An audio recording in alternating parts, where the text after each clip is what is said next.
Voici maintenant un exemple très concret de l'entrée en force de la Chine dans cette économie européenne et en l'occurrence française. Pékin est en train d'acheter tous azimuts notre bois, le produit des forêts. Et le plus étonnant, c'est que la Chine importe la matière brute pour la transformer et la réexporter ensuite vers l'Europe. Laurence Decherf, Guillaume Beaufils. Ces arbres qu'on abat sont pour les Chinois. Ce matin, dans cette forêt du Tarn, ces exportateurs professionnels chargent 11 camions de bois pour leur plus gros client, la Chine. J'ai eu le client là, de Shanghai qui doit me confirmer la commande dans la semaine. 3000 et 3000. Les Chinois ont coupé tous leurs arbres. Une déforestation en masse qu'ils compensent aujourd'hui en replantant, mais il faudra du temps avant d'exploiter à nouveau. La Chine est un grand pays, elle a une grosse industrie, des gros besoins, des marchés européens, des marchés américains qui l'intéressent, une main-d'œuvre pas chère, elle a besoin d'une matière pour travailler.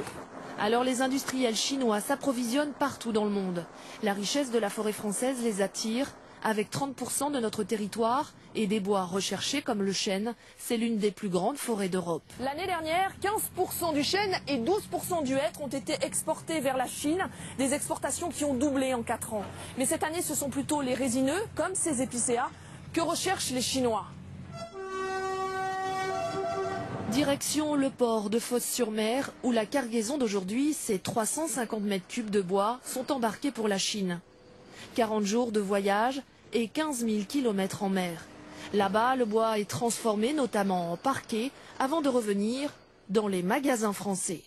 Malgré le surcoût des transports aller-retour, ce parquet est moins cher. Là, vous avez effectivement le parquet fabriqué en Chine avec des parements de bois français.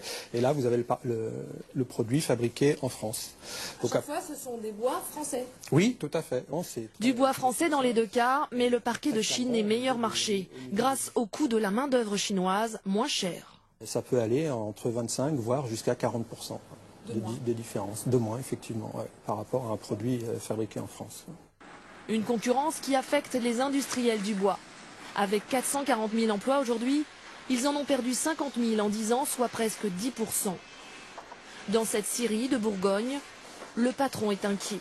En 4 ans, le nombre de salariés a été divisé par 2.